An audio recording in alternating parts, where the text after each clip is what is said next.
Hello everyone, आज मैं आप सबके लिए लेके आई हूँ ग्लासगो कोमा स्केल, जिसको हम इन शॉर्ट GCS स्केल भी बोलते हैं। ये स्केल बहुत ही इंपॉर्टेंट है। हमारे साथ बहुत बार ऐसा होता है कि हमारे पास कोई भी हेड इंजरी का पेशेंट होता है जिसके हमें असेसमेंट करनी होती है, उसके लिए हम GCS यूज़ करते हैं। बट हमें पता है GCS कैसे काउंट करते हैं, बट हम कंफ्यूज हो जाते हैं।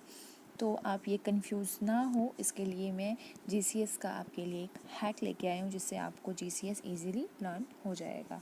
तो GCS का जो टूल है, जिसको हम लेते हैं EVM, E stands for eye opening, then V stands for verbal response, then we have M stands for motor activity. As we all know, EVM को हम इजीली काउंट कर सकते हैं, जैसे कि 4, 5, 6 मीन्स आई ओपनिंग की स्कोरिंग टोटल होती है 4, वी की स्कोरिंग टोटल होती है 5 एंड मोटर की स्कोरिंग टोटल होती है 6। तो जो हमारा GCS हाईएस्ट GCS होता है वो होता है 15, और जो हमारा लोएस्ट GCS होता है वो होता है 3। सो इससे हमें पता लग रहा है कि GCS कभी भी ज़ीरो नहीं हो सकता। GCS कभी भी ज़ीरो नहीं होता है। हाईएस्ट होता है 15 एंड लोएस्ट होता है हमारे पास 3। सो इसको इजीली लर्न करने के लिए, ताकि हम कंफ्यूज ना हो, ताकि जब हमसे डॉक्टर पूछे कि सिस्टर GCS स्कोर कितना है, तो हम उनको इजीली बता सकते हैं, या फिर हम उनको बता सकते हैं कि EVM स्कोरिंग कितनी है, E1 V1 M1 है, या फिर E3 V4 M5 है, या फिर हम डायरेक्टली बोल सकते हैं सर इसका GCS स्कोर 10 है। तो इस चीज़ के लिए मैं आपके लिए जो हैक लेके आई हूँ वो है, हम इसे लर्न करेंगे। मेरे एक फ्रेंड का नाम है, आई ओपनिंग के लिए जिसको मैं ले रही हूँ, मेरे एक फ्रेंड का नाम है एस्पेन। आई नो थोड़ा सा ऑकवर्ड है, बट आई एम कॉन्फिडेंट कि आपको ये लर्न हो जाएगा। एस्पेन। एंड जैसे कि मेरे फ्रेंड का नाम थोड़ा सा ऑकवर्ड है, उसी तरह से मेरा फ्रेंड जो है वो थोड़ा ऑकवर्ड और है, क्योंकि वो कोकेन के लिए एडिक्टेड है। तो मेरा फ्रेंड कोकेन के लिए एडिक्टेड है, उसके नाम की तरह वो कोकेन नहीं वोकेन लेता है। एस्पेन वोकेन के लिए एडिक्टेड है, और वो मेरा ओल्ड फ्रेंड है, माई ओल्ड फ्रेंड। फ्रेंड के लिए short FEN, my old friend एस्पेन वोकेन। सो अब मैं इसको आपको इजीली बताती हूँ। E stands for eye opening, then next SPN,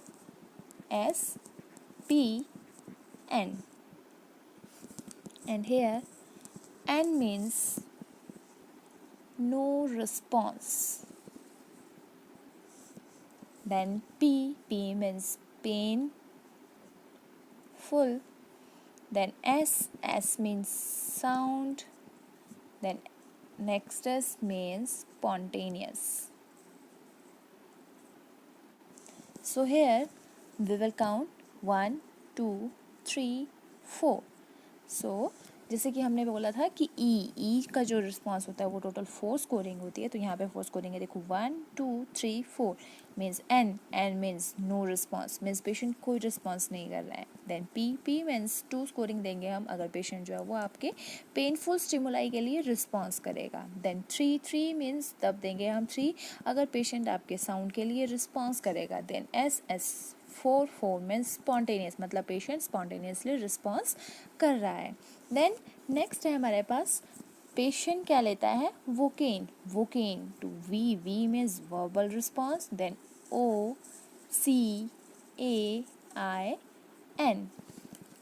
here also N means no response, and I means incomprehensible, then A means inappropriate, then C means confused, and O means oriented.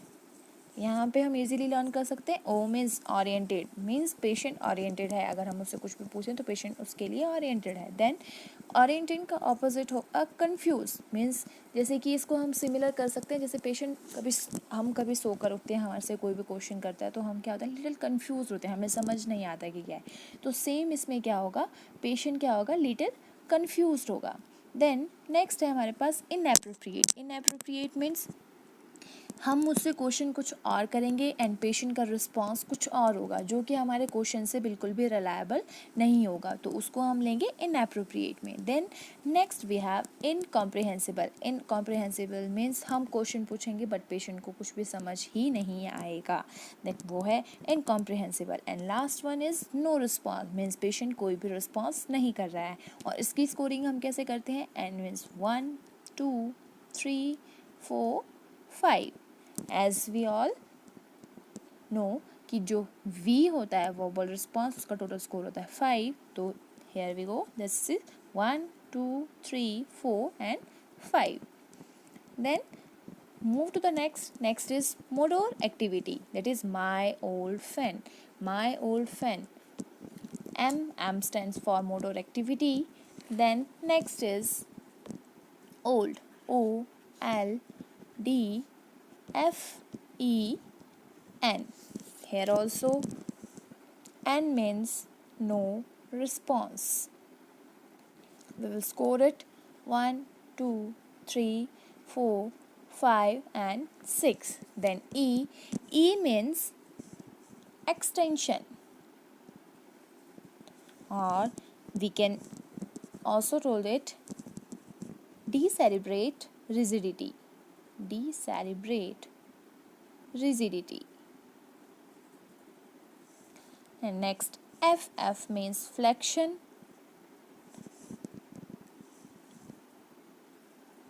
or bend, or we told it decorticated rigidity. Then D means, इसको हम short में लेंगे withdraw.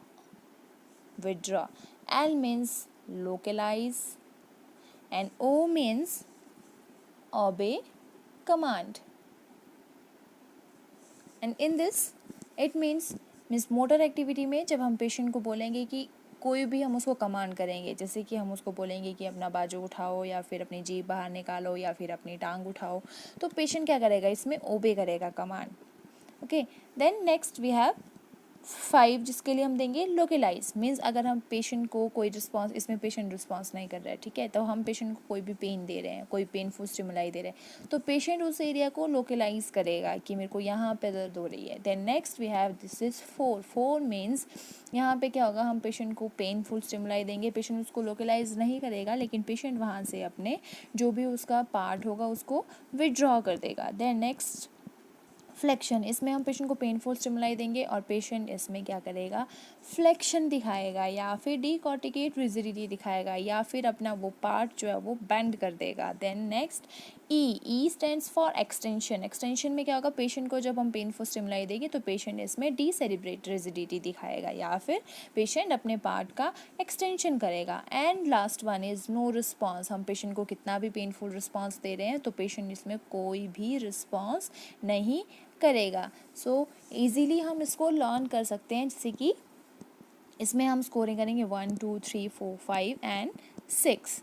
सो ये easy है, बहुत easy है learn करने के लिए. तो जैसी भी आपकी जो भी ऑब्जर्वेशन होगी ड्यूरिंग द असेसमेंट, उसके अकॉर्डिंगली आप पेशेंट को अपनी मार्किंग दे सकते हो. जैसे कि आपका पेशेंट जो है वो साउंड के लिए, आपके पास एक पेशेंट रहता है, आपका पेशेंट साउंड के लिए रिस्पॉन्स कर रहा है, तो आप उसको क्या लिखेंगे, E3. और पेशेंट लिटिल कन्फ्यूज्ड है तो आप क्या लिखेंगे उसके लिए, V4. और पेशेंट पेन को लोकलाइज कर रहा है बट कमांड्स ओबे नहीं कर रहा है, तो उसके लिए आप क्या लिखेंगे, L5. तो आप क्या बोलेंगे, इसका GCS स्कोर कितना है, E3 V4 L5. और टोटल GCS स्कोर कितना आएगा इस पेशेंट का, 4 + 3 + 5, 3 + 4 + 5, 4 + 3 7, 7 + 5 12. It means patient is in moderate injury. In this small hacks मैं आपको बताती हूँ कि अगर हमारा स्कोर 3 to 8 है तो पेशेंट कोमाटोज होगा। अगर हमारा स्कोर 8 to 12 है तो पेशेंट मॉडरेट इंजरी में होगा, इसको हम सीवियर भी लिख सकते हैं। और अगर हमारा स्कोर 12 to 15 है मीन्स पेशेंट माइल्ड इंजरी में है या फिर पेशेंट ऑल राइट है। ओके अब इसमें अगर पेशेंट का स्कोर 3 है तो इट मीन्स डीप कोमा है पेशेंट को या पेशेंट नियर टू डेथ है। ये स्मॉल थिंग्स है। और जीसीएस स्कोर का एक और फैक्ट ये है कि ये हम सिर्फ 5 इयर्स चिल्ड्रन के अबव ही कर सकते हैं, क्योंकि 5 इयर्स से बिलो जो चिल्ड्रन होते हैं वो नॉट एबल टू मतलब वो प्रॉपरली वर्बल रिस्पॉन्स हमारा नहीं दे पाते हैं। इसके लिए हमारा एक चिल्ड्रन जीसीएस स्कोरिंग वाला सिस्टम होता है जो मैं आपको कभी नेक्स्ट वीडियो में बताऊंगी। उसमें हम ये चीज़ें, ये जो कंसेप्ट होते हैं ये थोड़े से चेंज हो जाते हैं, जिसमें कि वर्बल रिस्पॉन्स हमारा चेंज हो जाता है। इसलिए हम इसको सिर्फ 5 इयर्स से अबव वाले पर्सनस में ही यूज़ कर सकते हैं। जीसीएस स्कोर जो होता है हमारा बहुत इजीली हमारी हेड इंजरी को हम असेस कर सकते हैं। जो भी पेशेंट हमारा हेड इंजरी वाला होगा या फिर ब्रेन ट्रॉमा का पेशेंट होगा या फिर जिसकी एक्टिविटीज़ थोड़ी सी इम्पेयर्ड हैं, उसमें हम जो है वो पेशेंट का ग्लासगो कोमा स्केल यूज़ कर सकते हैं। तो एक क्विक रिव्यू करते हैं। Glasgow coma scale means GCS, जिसको हम डोनेट करते हैं ईवीएम से, means eye response, verbal response and motor activity, जिसको हम 4, 5, 6 कोडिंग करते हैं। आई ओपनिंग का शॉर्ट जो हम याद करेंगे वो होता है एस्पेन, मेरे फ्रेंड का नाम है। वर्बल रिस्पॉन्स मीन्स वो वोकेन लेता है, और मोटर एक्टिविटी वो मेरा ओल्ड फ्रेंड है।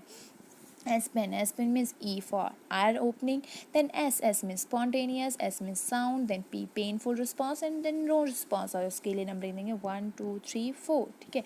then next we have verbal response means vocaine means V means verbal response, O means oriented, C means confused, A means appropriate, and I means incomprehensible, and N means no response। इसके लिए हम जो numbering देंगे 1 2 3 4 5। Then we have motor activity के लिए हम देंगे my old friend means M for my motor activity, then OLD, O means obey command, L for localize command, and D means withdraw, and FF means flexion or decorticate, rigidity or bend, and then E means extension or decerebrate rigidity, and N means no response।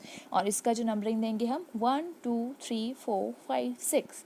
And इसके जो short हमारे जो छोटी मोटी चीज़ें हैं, इसके लिए मैंने एक एग्जांपल दिया था कि हम किस तरह से काउंट कर सकते हैं। और इसके बाद मैंने बताया था आपको कि 3 to 8 अगर हमारी स्कोरिंग है तो पेशेंट मीन्स कोमेटोज है, उसको स्पीयर इंजरी है। अगर हमारी काउंटिंग जो हमारा जीसीएस स्कोर है वो 8 to 12 है मीन्स पेशेंट को मॉडरेट इंजरी है। अगर हमारी स्कोरिंग 12 to 15 है मीन्स पेशेंट को माइल्ड इंजरी है। और ये स्कोर हम 5 ईयर से अबव चिल्ड्रन में ही ले सकते हैं, एडल्ट्स में भी यूज़ कर सकते हैं। होप सो आपके लिए ये जीसीएस ईजी होगा और आपको लर्न करने के लिए ईजी होगा। और नेक्स्ट टाइम से अगर आपसे कोई पूछता है कि पेशेंट का जीसीएस स्कोर क्या है तो आप कंफ्यूज नहीं होंगे। Thank you.